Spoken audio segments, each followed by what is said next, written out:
Hello students, कैसे हैं आप लोग। उम्मीद था आप लोगों ने अगर हमारा रील देखा होगा तो हम लोगों ने बताया वहां पर कि एक क्वेश्चन सीबीएसई के द्वारा गलत दे दिया गया है और आपको वहां पर बच्चे बोनस मार्क्स मिल सकते हैं। इसके लिए इस वीडियो को बहुत लोगों तक शेयर करिए और टैग करिए सीबीएसई को। एंड बहुत सारे एजुकेटर्स जो ऑनलाइन पढ़ा रहे हैं, आपसे भी रिक्वेस्ट है कि इस सॉल्यूशन को एक बार के लिए देखिए और आप लोग भी बच्चों के लिए आवाज उठाइए ताकि बच्चों को एक बोनस मार्क्स मिल सके, है ना। समझते हैं इस सॉल्यूशन को।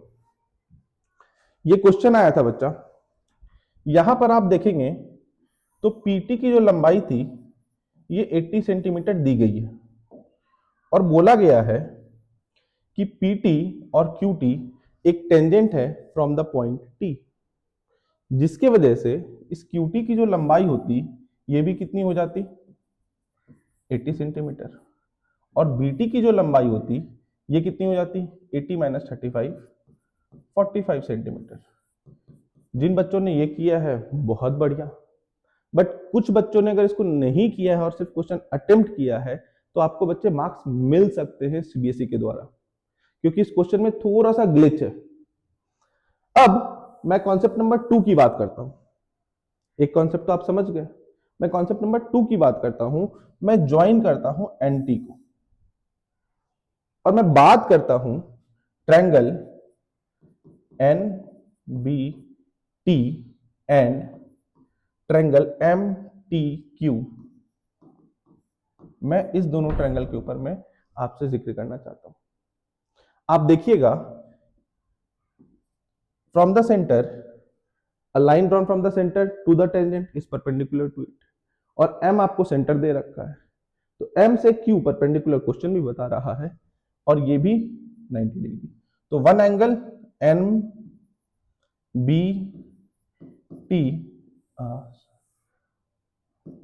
एम बी टी और N B T, angle N B T, ये दोनों कितना हो जाएगा बच्चा 90 degree. This is the first part. And second part, आपको मालूम होगा कि एक्सटर्नल पॉइंट से अगर सेंटर को ज्वाइन करते हैं तो वो एंगल को क्या करता है बच्चा बाइसेक्ट करता है। तो भैया ये एंगल और ये एंगल आपस में बराबर होंगे और Q T sorry M T Q ये एंगल और एन टी बी में ये एंगल, दोनों तरफ से ये एंगल क्या है कॉमन है।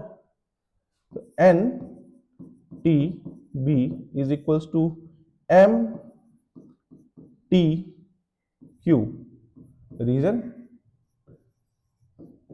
कॉमन। तो by the rule double A triangle को क्या बोल दिया गया, triangle M T Q is similar to triangle N T B. Triangle अगर सिमिलर हो जाए तो कोरस्पॉन्डिंग साइड का रेशियो भी बराबर हो जाता है, ये तो आपको मालूम ही है। तो रेशियो आप बोलेंगे एम क्यू, रेशियो आप बोलेंगे M Q by N B, M Q by N B बराबर होगा टी क्यू, बड़े वाले पार्ट में T Q by T B जो आपको निकालना था।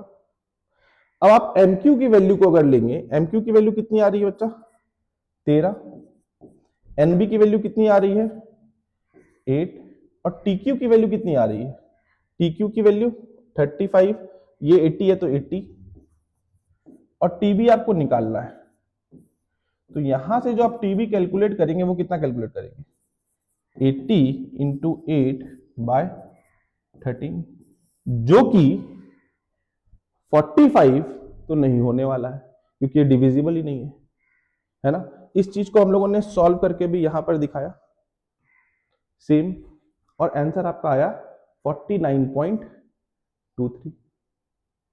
देखिए, तो इसको आप सॉल्व करने के बाद कितना लिखेंगे आप 49.23 सेंटीमीटर, जो कि 45 के बेसिस पे तो नहीं।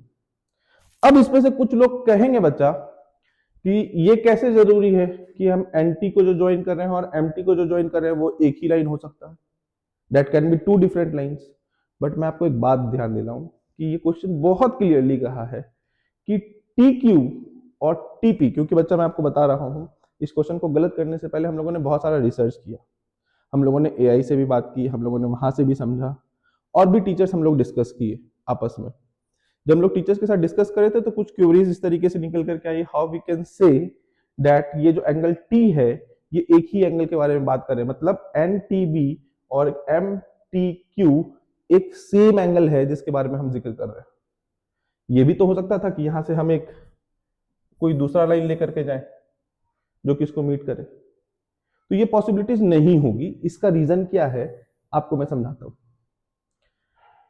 टीएपी एक स्ट्रेट लाइन है, क्योंकि क्वेश्चन यहां पे बता रहा है कि TP and TQ are the tangents to a circle with centre M touching the another circle with N, centre with N touching at A and B respectively.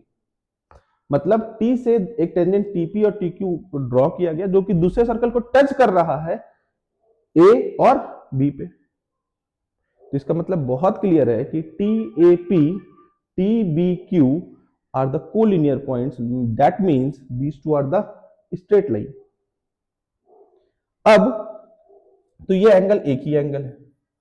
अब आप अगर एंटी को ज्वाइन करते हैं तो anti will bisect angle T, anti angle T को क्या करेगा, बाइसेक्ट करेगा। और आप एमटी को भी ज्वाइन करेंगे तो एमटी भी एंगल टी को क्या करेगा, बाइसेक्ट करेगा। और किसी एक एंगल के दो एंगुलर बाइसेक्टर हो सकते हैं क्या, ये तो पॉसिबल ही नहीं है। तो मतलब हम लोगों ने जो प्रूफ किया है इस चीज को, ये प्रूफ भी अपने जगह पर सही है। और अगर ये प्रूफ सही है और टीबी की वैल्यू 49.23 आ रही है, तो यहां पर और एक जगह से बीटी की वैल्यू कितनी आ रही है 45, और एक जगह से कितनी वैल्यू आ रही है 49.23, ये मुमकिन ही नहीं है। इसके लिए बहुत इंपॉर्टेंट है कि भैया क्यूबी को चेंज करना पड़ेगा जिसकी वैल्यू 35 नहीं होगी। और अगर ये नहीं होगा तो हम लोग ये क्वेश्चन, साथ ही साथ जो आपका लेंथ ऑफ एमएन है, ये क्वेश्चन भी आप डिटरमाइन नहीं कर पाएंगे, क्योंकि बीक्यू का वैल्यू ही बदल जा रहा है। इस अकॉर्डिंगली अगर हम चलें तो हाँ या ना, और total length of a tangents भी चेंज हो जा रहा है अगर हम किसी एक वैल्यू को मान करके चलें तो, समझ रहे हैं। और देखें तो दो जगह एक ही वैल्यू दो बार आ रही है, तो जिसके वजह से इस क्वेश्चन में कुछ कॉन्सेप्ट या कुछ डिटेल्स मिसिंग है जो कि सीबीएसई के द्वारा यहां पर मिस्टेक हुआ है। तो बच्चे यहां पर मुझे सबसे ज्यादा सपोर्ट आपका लगेगा, क्योंकि नंबर बच्चे आपके हैं। अगर नंबर आपको चाहिए तो आप इस वीडियो को बहुत लोगों तक शेयर करिए, और हर वीडियो को शेयर करने के बाद सीबीएसई को जरूर से टैग करिए ताकि ये वीडियो वहां तक पहुंच सके। साथ ही साथ जितने भी ऑनलाइन एजुकेटर्स हैं, मैं उन लोगों से रिक्वेस्ट करना चाहता हूं कि आप प्लीज इस सॉल्यूशन को एक बार के लिए देखिए और आप भी बच्चों के हित में आवाज उठाइए। Until then, thank you.